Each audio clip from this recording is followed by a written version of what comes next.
Welcome back to Living Local on this Tasty Tuesday. Did you know that our brain's taste is actually a fusion of a food's flavor, smell, and touch into a single sensation?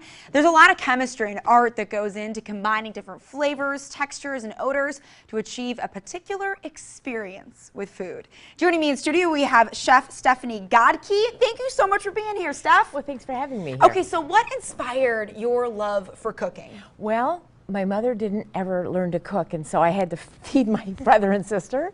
And I worked in my aunt's restaurant as a child. Like 8 years old, I was working in a little restaurant in southern Indiana. Wow. And it was just a passion, and I don't think you can really work in food service if you don't have a passion for it. Right. Now, what is your experience? Obviously started as a very young kid. Yes, I did. Well, I graduated from a university with a degree in art history, which there wasn't really a way to make a living that way. And so when my dad questioned how I planned to take care of myself, I said, well, I would like to go back and get more training. So I did that. I took some time off and had a couple of kids. And then I went back to work for Tomes Pressler Company, which is now PFG, out on Andalusia Road. Mike Tomes, the mayor of Rock Island, was my boss. And then I worked a series of jobs, started teaching. Well, for Tomes, I traveled for 14 years, teaching chefs how to use new items and to make their menu more profitable. So that's how I got into it. And then 9 lucky years ago, I got the gig at Mississippi River Distillery. And Ryan Burchett actually blames his wife because she was a follower of mine. So that's my lucky break, because this is obviously the best job ever, right? You get to cook and have a little beverage now and again. So it's a very great job. Yeah, what's your gig at the Mississippi River Distilling Company? Well, I'm called the Spirited Chef. Ooh. And I make recipes out of our products. And the trick is to take the products and make them the front, so that we're here to sell spirits, not brownies or cookies or stew, but I want the spirits to enhance the recipes. And so I go around and teach people how to do that. And so I've had classes like in Omaha, places where people buy our product. And now I'm teaching, well, tonight, for example, I'm teaching at Johnson's Appliance in Kewanee. And we're doing these lemonade strawberry whiskey bars that we're going to do here. So it's been a long and winding road, but I finally think I've landed the perfect gig. Definitely sounds like an absolute blast, and I am so excited to get our hands busy. We are going to be doing a bourbon barbecue sauce as well as those strawberry lemonade bars you were talking about. So first, let's start with the barbecue sauce, and this is perfect in time for summer grilling season. Absolutely. This is starting with applesauce, so it's not a tomato-based barbecue sauce. There's thousands. If you just go to the grocery store, there's like 20 different tomato-based barbecue sauces. So I went a little different direction. This recipe you can put in most all of our spirits, but the ones that work best with it would be bourbon, the honey whiskey, the maple whiskey really work well in this barbecue sauce. And then the Stone Fence apple whiskey really heightens the apple experience. Oh, I like that little tinge of apple there. It is. So you start with the apple sauce. Right, and we go with unsweetened and smooth, not chunky. And then we're going to add, of course, the ever-present brown sugar. You got it. That's like the most important ingredient, It right? is, right? Well, if you realize all barbecue sauce is basically sweet, tangy. And then you add vinegar, and you add the spices, which we've got some cinnamon, some mustard, dry mustard, and you add all of that in. Cinnamon. I've actually never, I try and make my own barbecue sauce from time again, and I've never even thought of cinnamon. That's really interesting. A mix of clove and cinnamon, and these recipes are on our website, which is mrdistilling.com. And I've got like 450 recipes on there. So Holy you can, smokes! Yeah, I know. I'm 9 years. Yeah, no kidding. They add up. Yeah, they do. So then in the end, you add chili powder, and you're going to add as much as little as you like. Like, we have a bunch of grandchildren, and they like spicy. Oh, do they? Yeah, they do. But some people don't. And so you can cut that back. And the most important thing when you're making barbecue sauce is to remember to taste it along the way and season every layer of it. Even when you're cooking on the grill, you're going to season the meat and not expect the sauce to do it. And then we only put the sauce on when the meat is completely cooked.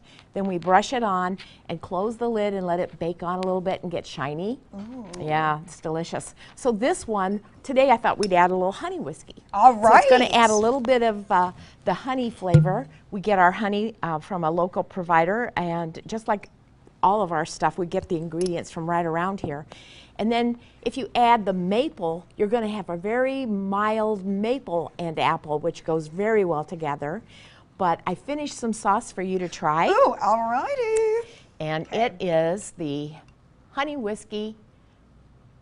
And I didn't go a lot of heat because I didn't want you. Wow, and good, because I'm not, I am very sensitive when it comes to spice, so that is amazing. Thank you. Wow, very sweet, very tangy. My question is, when you're working with spirits, alcohol infused recipes, how do you know how much to put in?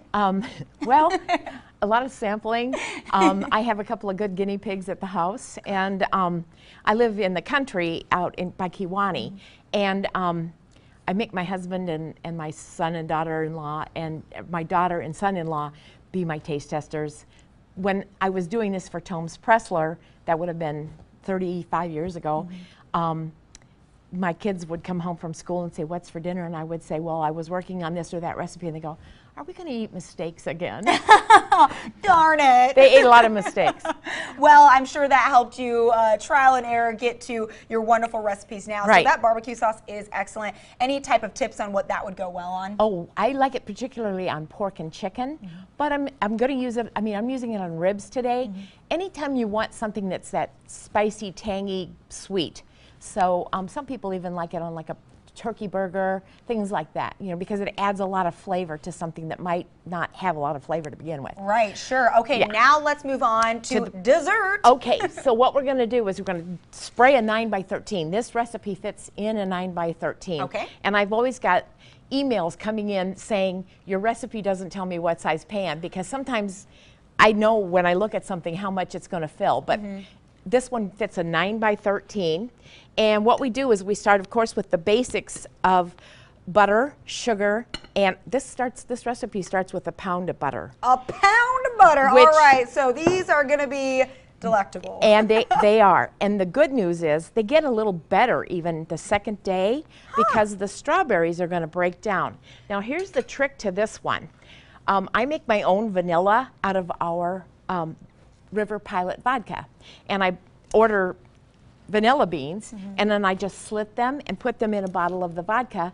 I date my bottles. I make them on the 4th of July for use at the holidays, and on the 4th of July, it's ready to go because that's 6 months until it's time to use it. And then on Christmas, I make it another big batch so that when it's time for summer ice cream in the freezer and stuff like that, then I've got plenty of vanilla. Wow, So, I've never heard of that before. That's so neat. well, when you have access to vodka, and you may as well make really good vanilla. And I give it as gifts. Great gift. The recipe, once again, online on our website, mrdistilling.com.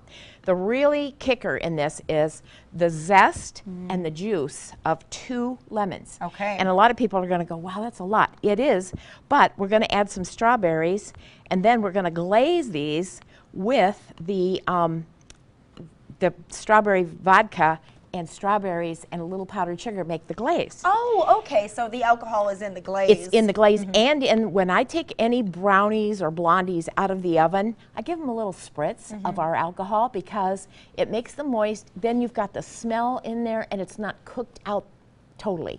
So, like I have brownies that I put our Irish cream liqueur on, and everybody seems to really love those. So, well, I have a sweet tooth, and you're making me so hungry right now. Well, I'll have to come back and make you those brownies. You will have to. They are kind of special. I think when I hit on something at the distillery, every first Friday we have an open house. And I make something with our spirits, and we give out samples.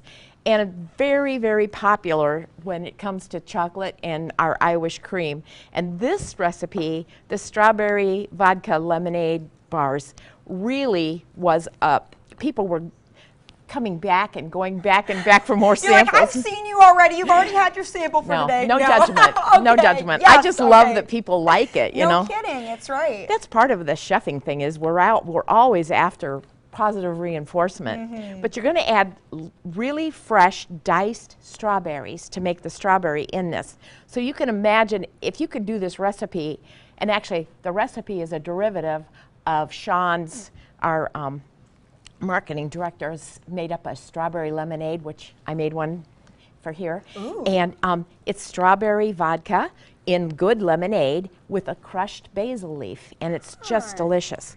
So then you've got this lovely batter with all the strawberries in it. You spread that in your 9x13, and it comes out like that. All right. Well, I've been eyeing this since you got here, so I'm excited to take a little test right here. Okay. Oh my gosh. And they, like I said, the strawberries so are going to dense. they're going to make the, well, a pound of butter right off the bat, you know. So anyway, we've got, what do you think? No words. No words. My life has changed forever. Yeah. Oh, is it? Yes. Well, Steph, thank you so much for being here. The barbecue sauce, the strawberry lemonade vodka bar is absolutely wonderful. Yes. Thank you for being here. Thanks for having me. Oh, yum, you guys. Well, to cook with the spirit Steph brought with her, you can stop by Mississippi River Distilling Company, and you can check out Chef Steph at Tour de Fork Cookbook on Facebook. We'll have more details posted on ourquadcities.com. Stay with us.